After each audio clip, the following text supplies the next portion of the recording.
It's your favorite host, Marcus of Gentleman Style Podcast Show. And today we are interviewing a star-studded celebrity. I found him for you guys. This man is a true diamond in the rough. He's been with us since the beginning. He's spoken to this is stardom right here. I got a real superhero. He's known for many films, many TV shows that he's been on. One of the most popular ones is Disney. Only the best of the best get on Disney, I feel. And this man, Mr. Devan Leos, coming to the Gentleman Style Podcast stage to spill the tea and give insight to what he's been through in TV, film, his history, his bio. This is homage to a great actor.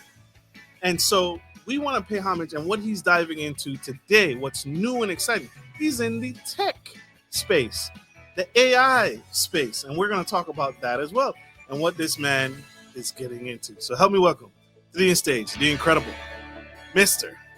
Devan Leos.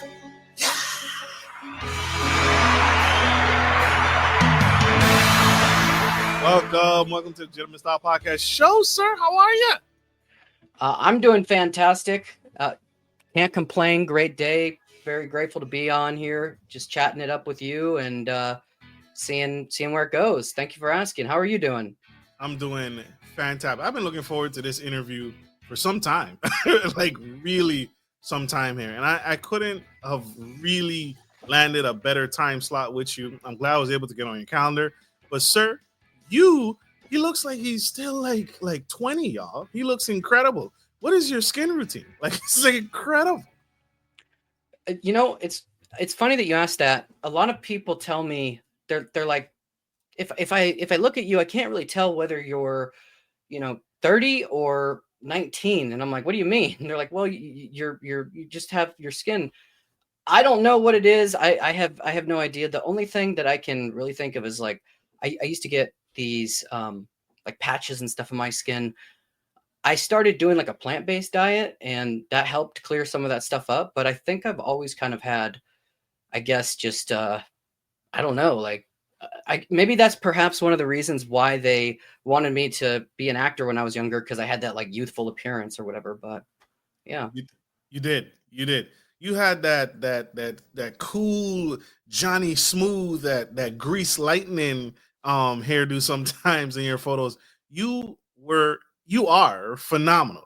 And so I want to talk about that. You brought it up. I wanted to touch on your acting career. It's been, I think, and I really mean this, I think the best of the best get selected to work with and in Disney. That's not easy, right? I imagine that's a huge casting call to even be on a full-on Disney series. And so can you speak to a little bit about that for that young entrepreneur who has hopes and dreams of aspiring to acting? What was that like? Can you touch on any tips that you can share on what they can expect, anything they should have in preparation, anything like that? Any nuggets there? Yeah, I think that there's truth to this concept that if you do what you love, you never work a day in your life. I do believe in that. That being said, a lot of people romanticize the entertainment and the acting industry. They think it's all, glamorous. There's a lot more that goes into it, though, than just kind of showing up on set, right? There's a lot of, the way that I would describe it is when we think about different types of work, there's physical work, there's, manual labor, and then there's things that are, I would say, more mentally taxing. And acting can be one of those things, especially if it's, you're really getting into your craft and getting into a character. It's something that it requires a lot of mental effort. So it's a challenge. It's very rewarding. I used to be of the mindset when I was a lot younger of like, why do some actors get paid so much? That just seems like they're way overpaid. It seems like it doesn't make any sense. But then actually being in that environment and seeing the amount of just the work and the sometimes the stress that brings, it's like, okay, well, yeah, I can understand. And then that's why we hear about oftentimes people, going crazy or like doing weird things sometimes, because it requires a lot of mental effort, and it can wear you down sometimes if it's not something that meshes well with you. For sure. How did you regulate? Was it exercise? Was it the diet? Eating. When you first got into acting, what kept you grounded? What kept you? What did you do when you're on set?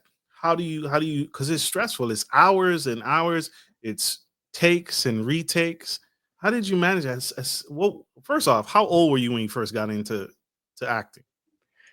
So the first time I ever acted, which technically would be not professional, was in a play. I was 8 years old. I did Charlotte's Web for a playhouse in my town that I grew up in. Then I got into I got into film and television when I was 10 years old. So yeah, that was when I started. And as far as, I mean, staying grounded, it was because I got into it so young, it kind of became a routine and a program for me, where I was homeschooling, so it was just always kind of like on the road going to auditions.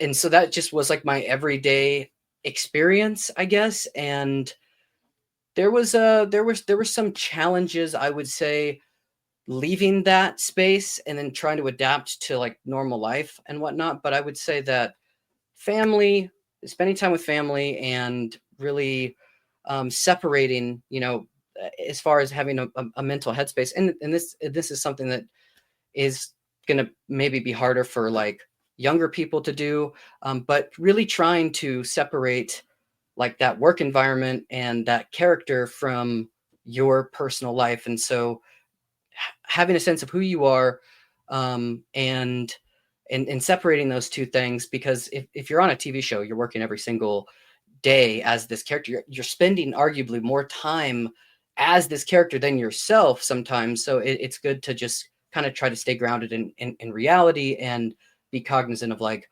okay, when does the show stop, right? Like it stops, and there gets to a point where you're no longer acting anymore. So I think that's important. That's so true, and that's thank you for sharing that. That's so true, and that's so significant, right? I the last play I was in was a high school, or not even high school, like an elementary play. I was a church going guy. Mom and dad made me go, and I had to play one of the wise kings of Nazareth, and so remembering my lines was so hard. I practiced weeks and weeks and weeks trying to remember my lines for this play. How did you prepare? One of the most notorious, your one of your big highlights is your part in Mighty Med in Disney. Oh, playing every week. Loved it. You killed it. You were so funny. You were hilarious. Your character was it was so hilarious. How did you, but incredible, right? Really, you really locked it in, and you made the audience laugh, and you made the audience feel the that they were really there. And so how did you prepare for your role as Alan Diaz in Mighty Med? That's a great question. I have always been a big proponent of method acting.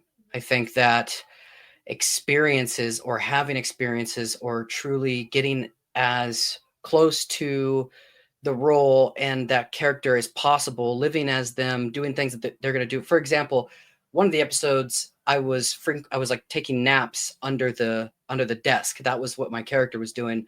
And so during our rehearsal breaks, I would actually go and lay down and try to, take a nap there, and just really get super involved in the character. And I think, for instance, if you were playing a doctor, it would be interesting to shadow a doctor, to go and get those experiences, to draw from like real life things, and to further, I guess, enmesh yourself with what that experience is like. I think that's, and then another aspect is just, thinking about it, right? Like logically, who is my character? Why do they act this way? And almost kind of creating a mythos and a history about them. So that's, yeah, I'm a big believer in that. I think research and method acting, I love those concepts. Obviously, there's a limit. If you're playing a guy that is addicted to drugs or something, I wouldn't, tell someone to go get addicted to drugs, right? Obviously, Right, but right. but having, like the idea of acting is you're trying to present a realistic representation of somebody or a thing, right? That is based in reality. And we often look at good actors as people who can convince us that like they are this character, that what's going on is real, it's authentic, it's believable. And I think one of the best ways to be able to pull that off is to have actual experience, to see what these, if you're playing a certain type of character in real life, how these types of people actually act, so that your choices and your creative decisions are somewhat grounded in reality. That's so true.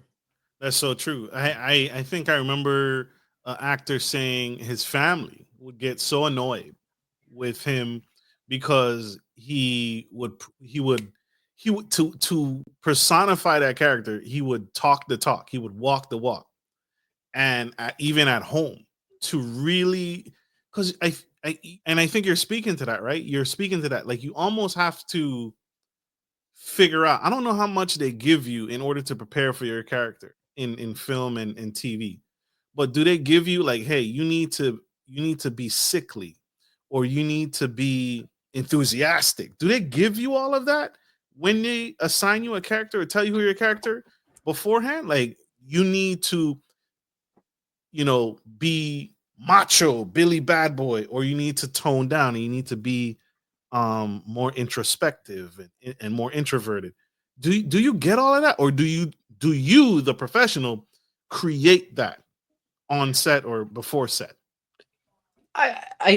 So that's a good point. So I'd like to clarify that, yes, I was a fan of method acting, but I would have been so it would have been so much more challenging without the people that we had, such as like the directors, the Mm, dialogue coaches, right? And so when you get a script, if you're auditioning for something, there's going to be like a character bio, and it'll give you like a brief little background about them. And then typically in scripts, there's going to be like context, interior, this is what's happening. And then, on auditions, there's typically along the bio, it's like, this is the relationship, this person is the boss of, this guy, and he's like this and he acts like that. But yeah, no, there's dialogue coaches, and they will sometimes come in and be like, okay, so we think that this would be more like along the lines of you're incredulous would be, and so that kind of direction is very helpful. And then, the director is kind of figuring out the dynamics of a scene. And then, yeah. And so I think it can be both. Sometimes you don't have, you may not have like a super hands-on dialogue coach, or there's different directing styles. And so those creative choices and decisions and preparation can be more, leaning on the actor, but it's definitely a team effort for sure. for sure, for sure. The man, the legend himself on the Gentleman Style Podcast Show, Mr. Leos, spilling the tea on his incredible, incredible life and incredible career. And so, to stay in the same breath, I wanted to ask: can you share any memorable moments or funny stories from the set of the Mighty Med? I mean, you were completely incredible, incredible, fantastic. Your character, loved him, loved him, loved him. He was my childhood, right? I could see, me, and I tried to be. I really tried to be funny. I thought I was funny, but you really nailed that character. Can you share any memorable moments or funny stories from the set of the Mighty Med, um, Disney? Yeah. So we went 2 seasons, and the first season we it was just kind of like we were starting the show, we were doing these episodes, we were gaining traction, and then the show got renewed for a second season. And there's two memorable moments. One is that I remember when, like, getting the call, I was with my friends from the show that we got renewed for a second season, and everyone was like super excited and happy. And it was just cool to see, like, because we everyone cared a lot about, their craft and work. And it was just really cool to see everyone get so excited. The other memorable moment would be when I would go. This is kind of like a collection of moments, but I would go to different events at like the Children's Hospital or different charity events, and being able to make people smile, and they're like, "Oh my gosh, that's the you're the guy from the show," and just being able to provide joy and happiness to other people. The third, I would say, memorable moment would be because we started a second season. I had more bargaining power, and I had asked them to, in my set dressing room, basically install a bunch of mirrors so that I could constantly be looking at myself, because I'm kind of a narcissist. And they did it. They did it, and I was like, I can't. But no, I'm just that's totally bad. No, but making people happy and just being able to experience the joy of other people, I think, is probably the most positively memorable thing about it. That's huge. Are you still friends with any of the castmates, Miss Paris Burek, Bradley Stephen Perry, Jake Short, Ozzy Isaac? Are y'all still friends today? Like, are you still in contact or good friends? We still touch base a bit, occasionally. It's crazy to think about. We were 14, 15 when we were doing the show, and it's actually been about 10 years since the show aired. So, we're in our mid to late 20s now. Some are in college, others are working on different things. I know Bradley and Jake are doing a podcast, and life just gets busy. So, but occasionally we'll touch base and stuff, and I don't, I don't have any animosity or anything like that towards them. I'm just, hey, your life, we all go in different directions, and just hope that all is going well. Huge, huge, huge, huge. That's big. So now I want to talk about you've transitioned, sir. What inspired you to transition from acting to starting your own tech company? Um, well, so the initially in or around 2016, the show had ended, and I was kind of becoming disillusioned with the in front of the camera type of stuff. I've always been a creative person, and I love being creative, but I kind of wanted to step behind the scenes. So I had kind of said, okay, well, working with all these different departments in with Disney XD and other things, like, what might I want to do? And so I decided to get into public relations and communications, and that's what started my entrepreneurial journey. And 2 years ago, almost 2 years ago, in 2023, I was running my own agency, and I met two people that would become my friends, and they had an idea, and then they brought me into that idea as a co-founder. And it was an AI startup company. That was, the idea. And I was super excited about it. We were all super excited about it. We launched it, and that's kind of the short and, I guess, sweet version of it. Absolutely, But yeah. absolutely. So, can you tell us about Undetectable AI? What it does, how it works, who is it for? Undetectable AI. Yeah, absolutely. Marketers, people who are creating any type of text-based content. It's essentially a way to make your AI content more human and to ensure that your content is authentic. So we have a free AI detector that people can use, and it will kind of like tell you if something appears to be rigid and like robotic, and then you can humanize it. So typically in AI writing, there's just the process with something like ChatGPT is it's going to write in its own voice because it has all of this data, and it generalizes all of that data, and then it writes in the amalgamation of all that data is what creates its own voice. So it has a very distinct style that people now kind of equate with a robotic style of writing. So what Undetectable AI, one of our main features that we do, is that we figured out how to create an AI model that can write like a human with the nuances of a human, with what we kind of call like perfect imperfection, in a sense, right? Like, people are not perfect. There's of course grammar and things like that, right? But there's certain stylistic things that people will do, and that is like the essence of what gives, you know, writing its kind of like flair sometimes. So we wanted to be able to make an AI that can improve AI content in that way, and that's what we did. So did you have to train? Thank you for breaking that down. Did you have to train the AI to say to not only detect, hey, this is AI, this is ChatGPT, this is not a human interaction. Did you have to train it? Did you have to use yourself as or any of the other founders or partners? Did y'all have to train the AI to be more human?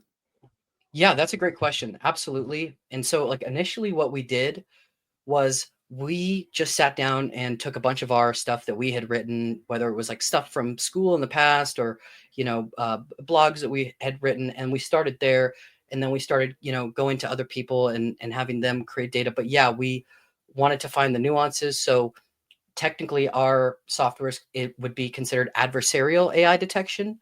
So there's an adversarial component in that, like one of the foundational features and I guess you could say hallmarks of our product is that it tries to identify all of these things and detect it first and then remove them. So it's intertwined, right? Like they're dependent on each other. Absolutely. So that leads me to the question. So let's go to the website here. I'm going to. 'Cause I want to talk about this. This is interesting and unique, and it's never been done before. Which is why you and your team and your partners got in this industry in the first place. And so, tell me. So I come to this page, Undetectable AI. I come to this page and I type in a text and it can tell me if it's human, AI plus human, chat GPT or GPT-4. That is that because it says waiting for input. Can you how what do I do here? What is a user when they come to this page? What is the goal here? Like if I'm I see myself as a college professor, right? And Yeah. I want to know if my student is using chat GPT to write his homework or his essay. Hmm. Hmm. And so, can I take my student's essay and plug it in here, and it'll tell me if this is a human or Chat GPT? Okay, so the concept behind AI detectors is how they work. Basically, take a bunch of different AI, you know, stuff from ChatGPT, different types of content from ChatGPT and Claude, and then understand what the vectors are, and then assign a probability score to tell you what the probability is that these are AI generated. So one of the main things that separates our AI detector from others is that we have, if you notice on the website on the bottom there, there's multiple models listed. So when you'll go to the website, you take a text, you could take it from ChatGPT, or you could just take any text, put it in there, and then check for AI. And then it's going to show you, according to those different models down there, if it has a high likelihood, a low likelihood, or like no AI detected. And so that being said, if you are a professor or someone looking for that, and you run someone's, you know, homework through the AI detector and it comes up like AI generated, I think it's important to clarify that that's just a starting off point, right? Because these tools are still in development. They're not infallible. They're not 100% perfect. They're just kind of like a starting off point. So, you know, I think if a student's paper gets flagged as AI, that in and of itself is not enough to accuse them of wrongdoing. That's just maybe something to add to the context, but you would need additional context and data points to, you know, make an accurate judgment.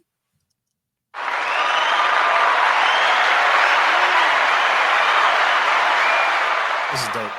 This is dope. Mr. Leos, y'all.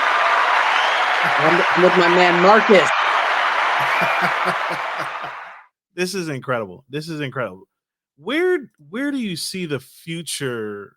What's the, can I ask? What's the goal? Do you want to be bought out? You and your partners want to be bought out? Do you guys see a future military application with this? 'Cause I could see them wanting to use this to detect um espionage and terrorism and all those types of things. Like it's almost boundless.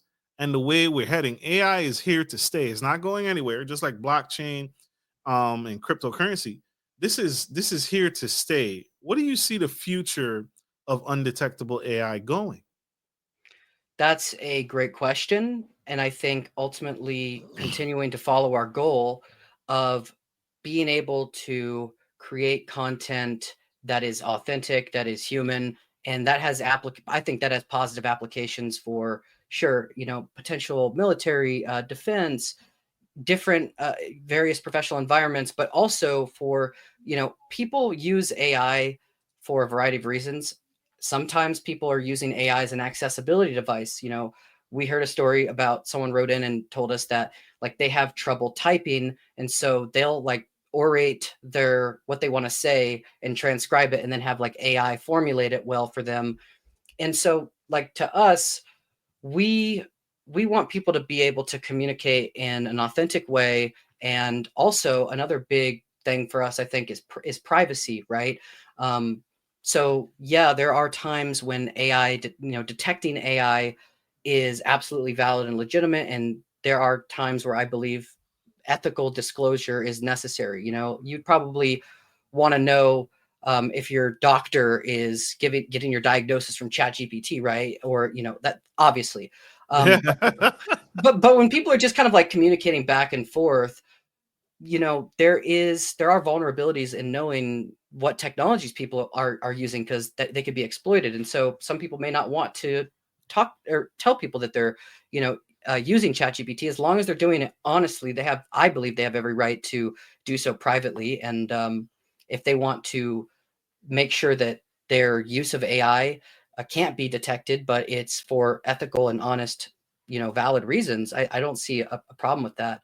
But we're open to working with, various sectors. From one that we explored was looking at how we can, potentially partner with academia in a meaningful way. Other is absolutely, open to defense and how we can, as an American company, continue to be ultra competitive in the Western market. That's so good. That's so good.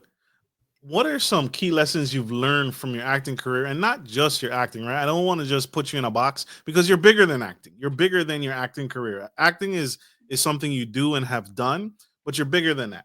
And so what are some key lessons you've learned over the course of your life that you've applied to now your tech venture, that is, it speaks to the entrepreneur, right? That entrepreneur, that young man watching you right now, may say, "Yeah, I got that as a skill," or maybe I need to develop that, or maybe that's not my strongest um, skill set. What skill sets have helped you in your venture? Yeah, that's a great question. I think analyticity, being analytic, is something that over time I have homed in on and upscaled, that I found to be very helpful. And when I say that, doing analysis, looking at why things, how things work, why, or like what the justification is. So if you have an idea for a product, say, okay, well, I want to launch this AI product that recommends breakfast cereals. Okay, so why do I want to do this? I want to do this because there's maybe a need in the market. Well, how do I know that there's a need in the market? And then doing competitive research and being analytical, I think, is super important, and understanding the why. And yeah, I think the why. I was gonna say that, and the how, of course, obviously, but the why is really important when making any decisions. And I used to, when I was a lot younger, make decisions based off of primarily like, oh, this is what I feel is a good idea. And I don't think that's always necessarily a bad. I think there's probably certain times when that can be a good thing, but understanding the why, and really having a good understanding of that going into anything is super important. And then for acting, I would say probably the some of the biggest things that I took away from working with Disney is brand, right? And understanding what it is to be a brand, and branding, and like what is on brand and what is off brand, and how to safeguard your brand and how to prevent your brand from being harmed, and having brand consistency. And then, of course, different modalities of monetization, right? So like Disney Channel, Disney Toys, Disneyland, Disney video games. I think for any entrepreneur, Disney is kind of like the epitome of like one of the ultimate business machines, right? Yeah, it is. It is. It's a machine. You said it the right word right there. Are you still getting paid for your Disney time and acting experience? Are you still getting paid on those residuals? Yeah, I get like $1 here, $1 there, sometimes a couple $100. Ironically, I would say the biggest residuals I get typically come from TylerPerry Studios, for the movie that I did with TylerPerry. And by the way, big shout out to my dude TylerPerry, one of the greatest people I've ever worked with. Just super locked in with being creative and having a vision and executing it, and having his own process that he's created. And also just a super genuine, kind person. When I worked with TylerPerry in 2012, I got flown out to Atlanta to go shoot at TPS Studios, and there was like a gift basket. And I just remember thinking to myself, wow, this is like the best I've ever been treated on a set. And I told TylerPerry that, I said, I just wanted to say thank you. Like, this is really amazing the way that you've been treating me, and I appreciate that. And he's like, that's how you should be treated on every set. And I was like, wow, yeah, that's he's a good guy. I love TylerPerry. Round of applause for Tyler Perry. So, if you all don't know, Mr. Leos here worked with TylerPerry on the movie TylerPerry Madea's Witness Protection. The film, Devan Leos played Howie Needleman. And so Howie Needleman, the young son of George Needleman, was an incredible movie. And so that's what we're talking about. If you have no idea what he's talking about. And so TylerPerry treated you better on set than anything else you've worked with. Wow. What was it? What he already had, let me guess, he already had the glass that you requested in your dressing room, or? Yeah, he did have the glass, and I did the bug test. There was no like hidden cameras or anything, so that's another plus. But no, I mean, so Disney did, they definitely treat their people. They treated me fairly while I worked for them. And but what's interesting about TylerPerry is he has his own studio. Like he is TPS, and he's in a very high position of power. But I remember he sat down and met with me, and he was just very humble in my experiences and dealings with him. Very humble guy. And I get that, when it comes to like Disney versus TPS, obviously Disney's a lot larger, but I think it's really cool to see someone who is so humble and has achieved so much, and really shows that they care about the people that they work with. So that was my experience. I heard, wink, wink. I heard that he prays before every shoot at TylerPerry Studios, or they pray at some point. I would not. I would see that as probably true. That could be true. I don't know for a fact, but what I can tell you is that there was a church in TPS Studios, which was, the TPS Studios were awesome. They had like sets, they had, the offices, and then they had like a built-in chapel. And yeah, I do believe I heard something along those lines. And so, yeah, I believe that, because there was a chapel in at his studio. Incredible. Yeah. Devan Leos, y'all.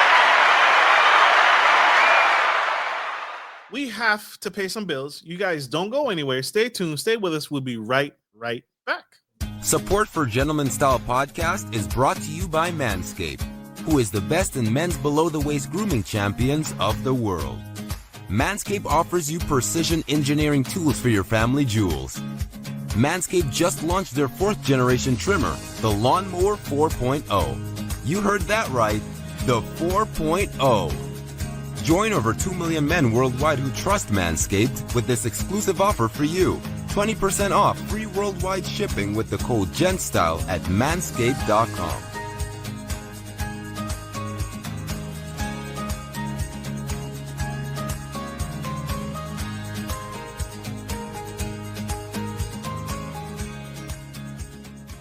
Hey guys, this is your boy Marcus Norman of Gentleman Style Podcast Show, and we are here in Patrick Henry Mall, Newport News, Virginia. We're actually here for something unique just inside. Something new, brand new that we want to explore together. You guys ready? All right, here we go. Here we go. Hey boss. Heard you were an athlete, man. See you at the mall every day. We are at Patrick Henry Mall, living up, and we are talking about CBD. But first off, the normal thing that we all deal with is joint pain, back pain, suffer from everything. Neck pain too. Neck pain? You got some neck pain? All the time, man. I'm getting up there in age, you know what I'm saying? We're not young no more. I'm with you. I'm totally with you. Bruh, CBD helps with the exact same thing. Neck pain, back pain, joint pain, all the pains, everywhere pain, right?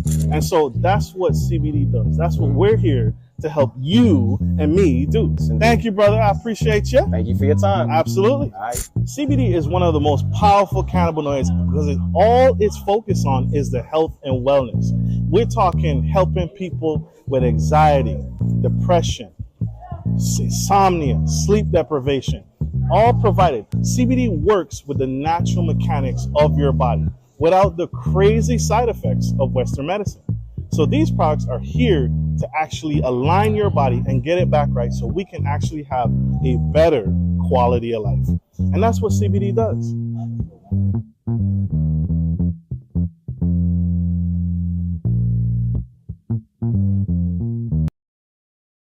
We are back on the Gentleman Style Podcast Show. We have the incredible superstar, Mr. Devan Leos, here on the Gentleman Style Podcast Show. He's spilling the tea on his illustrious career, and he's not done. He's in tech. He's in the tech space now. He's killing it, making moves, and really paving the way for entrepreneurs because he got that baby face, and he gives me hope. He gives me hope that I'm not too old. I'm not too old. It's never too late to start something new. And what inspired me about you, which is what made me reach out to you in the first place, is you didn't stay in the box, right? You went into something completely new, and that is scary. That is fearful. You touched on earlier having a why. So in this phase of your life, and I know you're not done, but what is your current why? Why do you do this? Why do you wake up? Why do you push? Why do you stay engaged? You could easily have fell off. You could have disappeared. You could have literally did anything you wanted, right? What pushes you? What is your why today?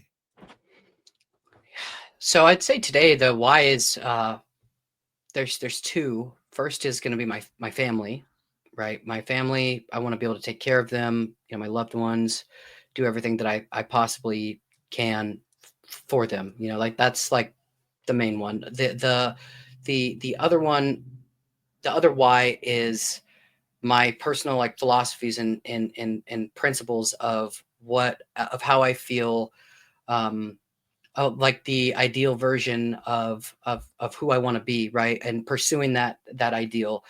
Now previously, before I had, I have a son now, but before I had a son, and, when I had kind of started actually falling off, back in 2016 and making some poor choices. And I realized that, and I was like, okay, I cannot allow myself to be having a midlife crisis at 19 years old.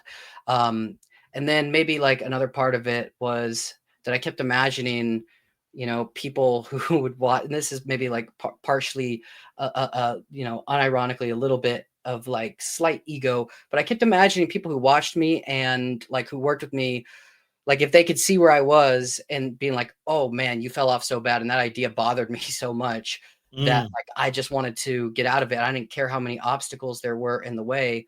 I was just going to keep pushing through until it killed me. And yeah, I I was determined. There were some times where I came close to like one, to almost like giving up, but just kept pushing through, and very grateful that I did. And there's still, I think, a long way to go. That's huge, huge, huge, huge. Can you speak to any of the challenges, right? Because you make it look so easy, right? You make it look so easy. Here you are doing one thing and you're killing it in another thing. But can you share some of the challenges so people watching this don't think that, oh, it's gonna be okay. It's gonna be fine. I have an idea because many of us, I think, have ideas, but you need to know that that idea may cost you something, and you Mhm. and that's why we talked about what has helped you in your life deal with building and being the one of the co-founders in this new venture, Undetectable AI. But what are any of the challenges you faced while launching Undetectable, and how did you overcome them? Yeah, so I think one of the initial this is kind of like a multifaceted answer, because with undetectable AI, it's going to be a little bit different. But I'll start with undetectable AI. One of the challenges was that it was bootstrapped, right? So we were in a market that was experiencing a lot of VC injections and a lot of investments and funding, and we had decided to bootstrap the startup, which means that we had to, invest a little bit of our own money, and it was not a significant amount at all. I mean, it was, maybe a fraction of a percent compared to what other AI companies were getting. But we had to figure out how we could be competitive and how we could grow and scale and compete with these other startups that were getting funding. And how we kind of compensated for that lack of funding is what we kind of call like this philosophy of it's like a philosophy of time currency, right? So, Mhm. time is a currency. And if you don't have actual like money or monetary currency, you can somewhat, to a degree, compensate for that by investing more time into what it is that you're doing. So I think for when you're bootstrapping and you're starting with like nothing, the stress is really high at first. And then it kind of like evens out as things, as things start to as systems start to get perfected, and as processes start to get optimized, the stress starts to decrease. But there is a lot of stress in the beginning. Now, other challenges, I think, just in general in life regarding business, is that one, I think, is that people don't realize how many challenges there are going to be, or they have this false expectation. Um, and then the other challenge I think that other people would face, or that I faced, would be the idea that like when you're going and like the why. I'm sorry, I totally blanked there. The why of the challenge, right? Like Yeah, why are there what why is this a challenge, and how can I solve it? So like, yeah, okay, you don't want to be completely daft and think, oh, this is going to be easy. Like I'm just super passionate. I'm just going to go in guns a blazing and just try to do it. You want to be cognizant that, yeah, it's going to be probably pretty hard to do, but be more than that, figure out why is it going to be hard? Like what's going to be challenging? What are the exact challenges, and how do we overcome them? How do we solve those problems? for sure, for sure.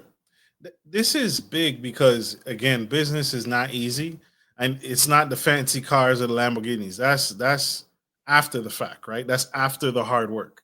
No one you see, and the people that tote that, I think, are just they're selling you a dream. Oh, you can be an overnight success just like me, and then here comes the Colgate smile, right?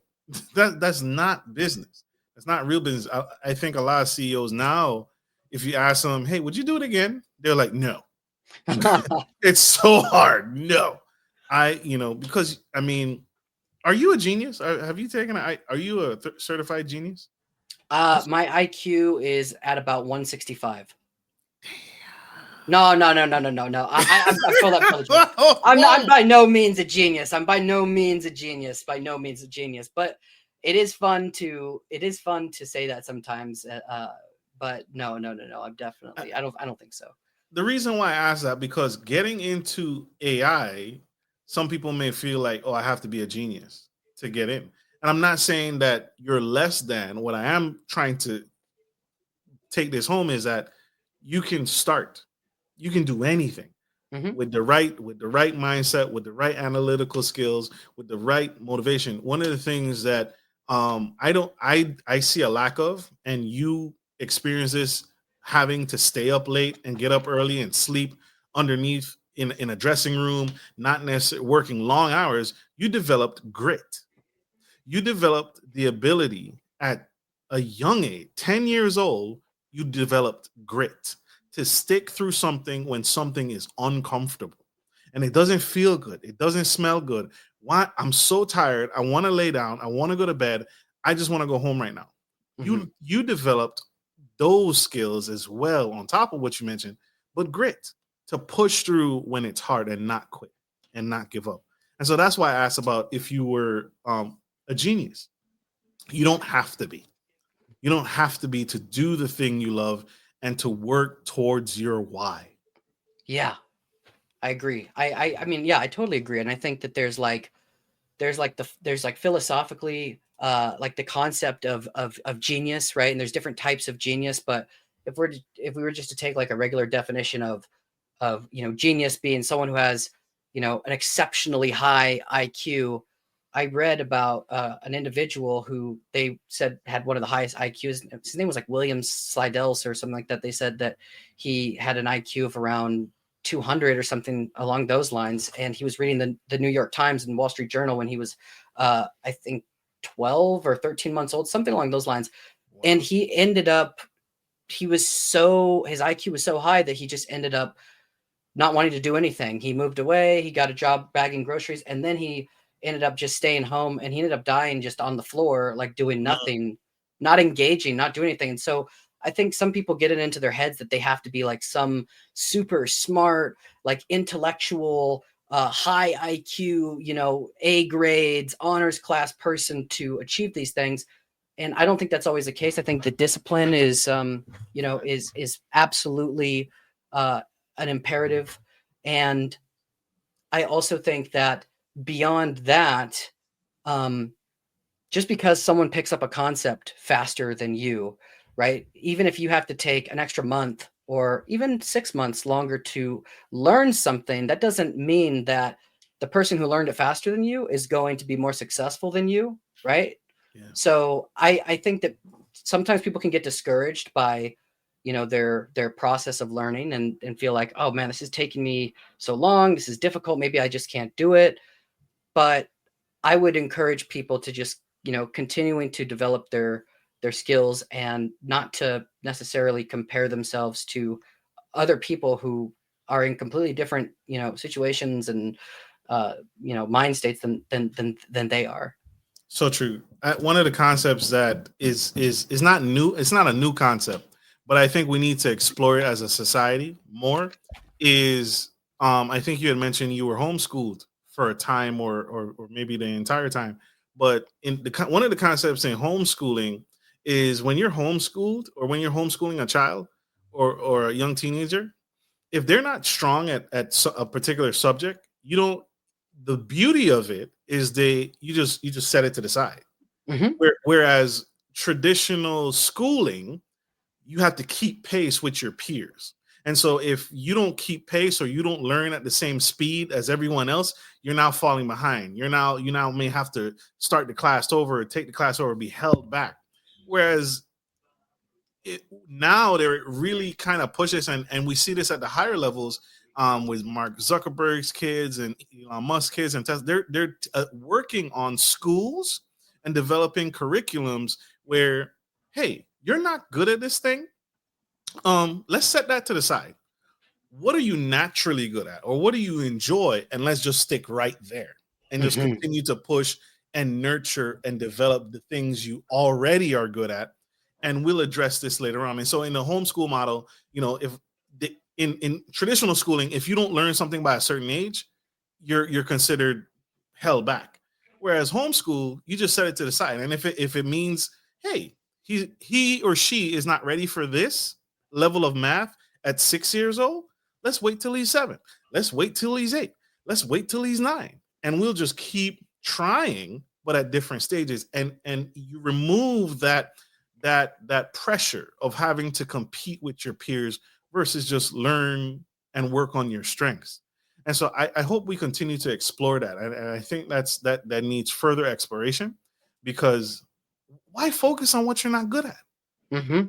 Why am I beating you to death, or punishing you, or penalizing you because you don't like this right now, and you don't need it right now.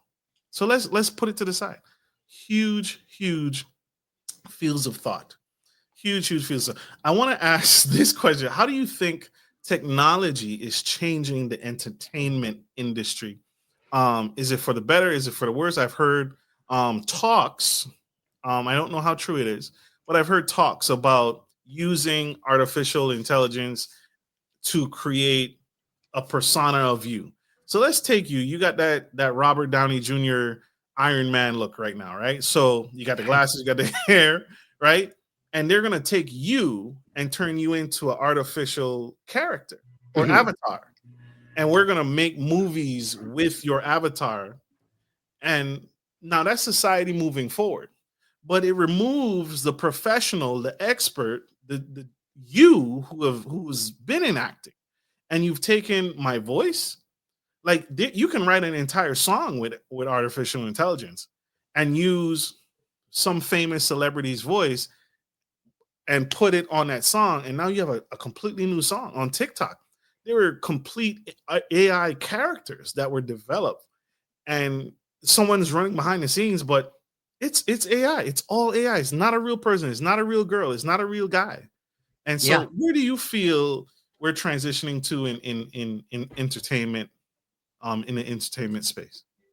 Yeah, well, I think when it comes to technology, it's always inevitable that there are going to be shifts in how we do things and displacements, right? As technology becomes better, and we have things like as if Amazon starts having more like self-driving cars, that's unfortunately going to lead to some people, less physical drivers on the road, maybe less jobs, and that's unfortunate. But there's also, I think, positive applications. I think that AI can augment, and it often does augment, professionals to be able to accomplish more in a shorter period of time, which I think when approached with balance and nuance is absolutely a good thing. The danger is relying on it too heavily and using it as a crutch, I think. So I think finding a balance, I think there's going to be negative, there could be negative outcomes and positive ones.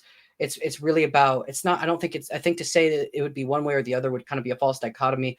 There's going to be pros and cons as AI continues to become more heavily used in society. There's going to be pros and cons. I think probably what we need to be doing is educating ourselves on it, and they need to be studying there needs to be like some academic studies done and some research done about how, like, what the best way to use AI is, so that we're, and studying like the bad way to use it, as far as like, oh, well, it turns out if you use it for this many hours a day, it actually decreases productivity. But if you use it this way, it increases it by X amount. I think that's going to be very important, and that's huge. But we are moving towards a incredibly digital world that is like, we thought we were living in a digital world 10 years ago, because we kind of were, but now it's going to be completely different. With VR and AI generated people, and it's just The verses, the metaverses, the it's and to your point where you touched on driverless vehicles. Here's my rebuttal, and all the truck drivers will probably send hate mail. Is artificial intelligence going to replace you? Maybe it could, if you let it. Right? So what needs to happen, and what I'm an advocate for, is, hey, if the driver can stay at home and still be involved with that vehicle from home, I think that's a better outcome. And I think any driver would not be against it. Any over the road truck driver would not be against that, unless you just hate your family, you hate your wife, and you just love being on the road. But for those that love their whole household, what needs to happen is you need to learn a new set of skills. You need to be retrained, and maybe even take on some of that accountability and train yourself and go forward and say, okay, we're going to autonomous vehicles. They're probably not going to need drivers, but what they are going to need is technicians. They are going to need drone pilots. They are going to need people who are certified to operate this autonomous vehicle and monitor this autonomous vehicle. And so what that means for you, i.e. truck driver, is you need to learn and grow and get some new skills. That's all. And so technology still moves forward, life still moves forward, and you're moving with it, versus saying, oh, we should never change. It's not a bad thing. It allows you the opportunity. It allows you the obesity rate in the trucking industry is ridiculous. But what if you could be at the gym and monitor your truck from an iPad? Yeah. That's a win. That's a win for society. That's a win for the logistics company. And oh, by the way, since you're the technician on that vehicle, you still get paid. Yeah, no, absolutely. And I mean, I can even imagine like something like a security guard in the future when they have these they're developing these robots that you basically have someone who's wearing a virtual reality headset and has like controls, and they can move the hands and do all this stuff. And I can envision a world in the future, in the not too distant future, where like you can be a security guard in the comfort of your own home without exposing yourself to danger, and while you're doing your duties or whatever. And who knows, I mean, they could even go as far with like AI augmentation to kind of like gamify it so it looks like you're in Minecraft, but you still have like a full view, so you could see, instead of someone looking like just like the normal person, you see them as like a I don't know, another character or something. Like there's so many different ways that it could be implemented. I agree. Absolutely. Huge.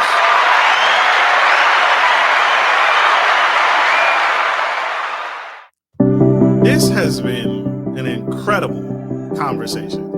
I'm starstruck right now. I've been starstruck all show. I hope you all, I've been stuttering and mumbling, but I've been pushing through. Mr. Devan. It was great. It was great. You are incredible, sir. Hey, I appreciate it. Thank you so much for having me on. Yeah, you're an incredible host. I really appreciate you keeping the conversation moving along, and the questions are great. Thank you.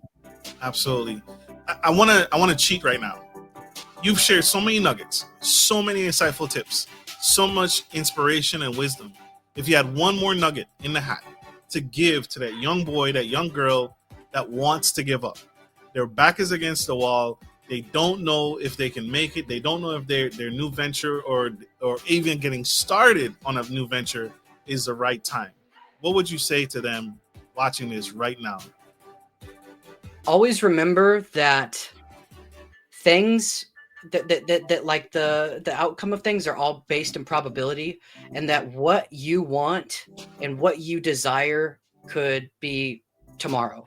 You could be one day away from it. And even if like the probability is there's a 99% chance that won't be the case, there still exists that 1% chance, because that 1% or even less than 1%, even 0.5% exists that you could achieve that thing, or that things could turn around, right? You should just keep going and never give up.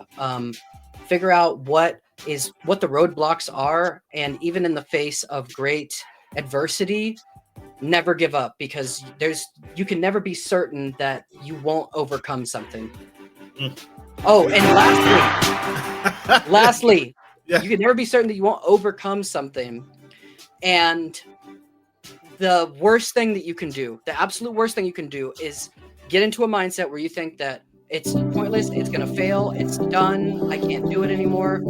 Because if you set yourself up to fail, that's a self-fulfilling prophecy. So get away from that. Thanks.